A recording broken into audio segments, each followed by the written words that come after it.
Hello, my name is Reverend Dr. May Elise Cannon. Today is Monday, it's November 4th. Today is day 395. I wanted to start with an update of some things that happened over the weekend. And actually, I woke up this morning quite early. I don't know why, around 4 a.m. And AP News had reported that Israel has officially ended its agreement with UNRWA, the UN refugee agency that works with Palestinians. The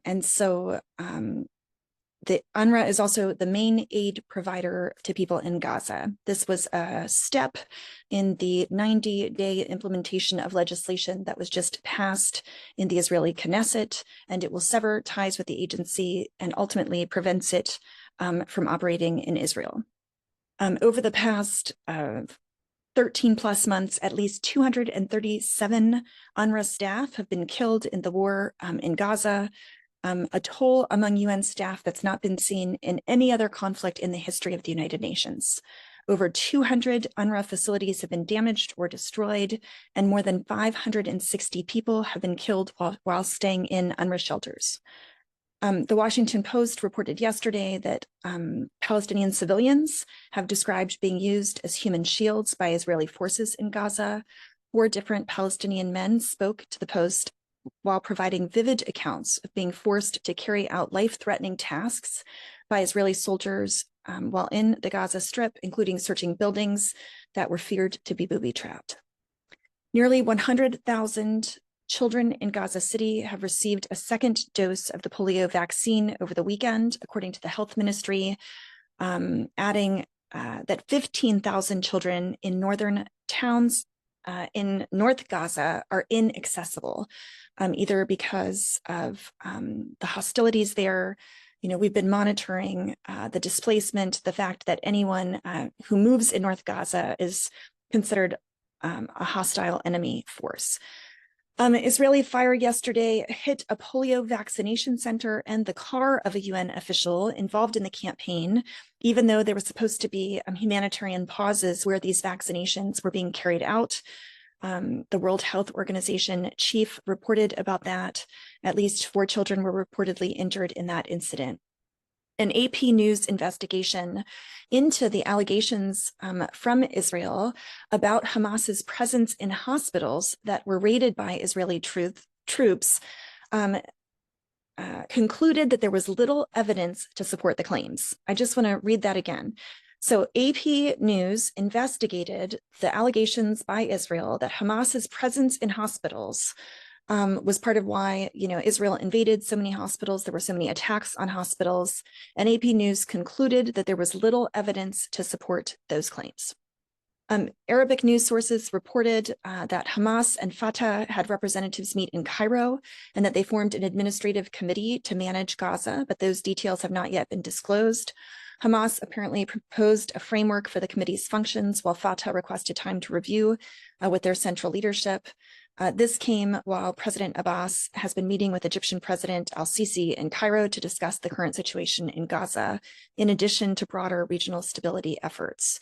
Meanwhile, Hamas leaders held talks with Egyptian officials to discuss a potential ceasefire and prisoner exchange. Hamas insists on a complete ceasefire and Israeli withdrawal from Gaza and has pressed Egypt to encourage Israel to end military actions in North Gaza. But today, reports indicate that the prospects for a ceasefire between Israel and Hamas essentially ran aground even prior to the weekend, as Israeli airstrikes killed at least 68 people in Gaza. I believe that was on Friday. The Israeli military claimed the strikes killed at least one of the last surviving high-ranking members of Hamas, Reuters reported. Israeli authorities yesterday arrested one of Prime Minister Netanyahu's close aides on suspicion that he had leaked classified and insensitive IDF intelligence that could have caused significant damage to efforts to free hostages in Gaza. AP News reported today that Israel is falling far short of meeting the Biden administration's ultimatum to surge the level of aid to Gaza, or they would face restrictions on U.S. military funding. We've been monitoring that. The letter from the U.S. came in mid-October. They were given 30 days to increase humanitarian assistance. The humanitarian assistance into Gaza was the lowest it has been since October 2023, in October 2024.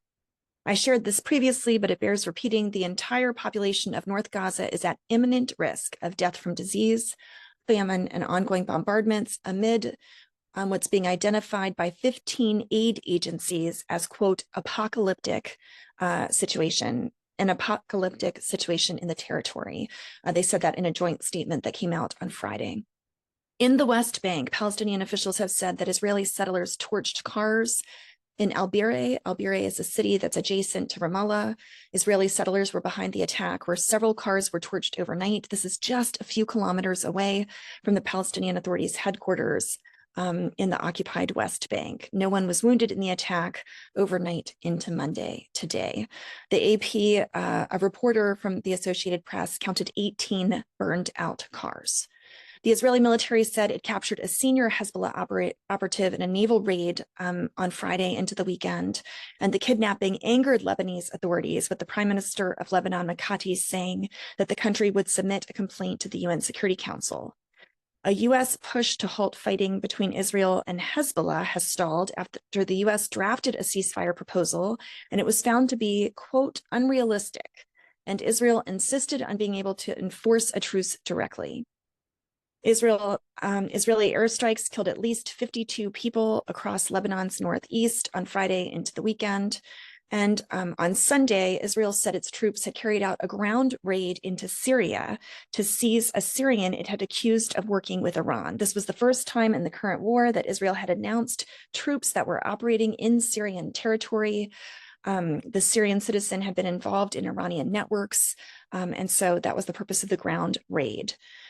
Over the weekend on Saturday, Iran's supreme leader threatened Israel with, not only Israel, threatened Israel and the United States with a, quote, crushing response over the previous Israeli attack. The Ayatollah Ali Khamenei spoke as Iranian officials are increasingly threatening to launch another strike against Israel after its October 26th attack on the Islamic Republic that targeted military bases and other locations, and 5 people were killed in that attack on Iran.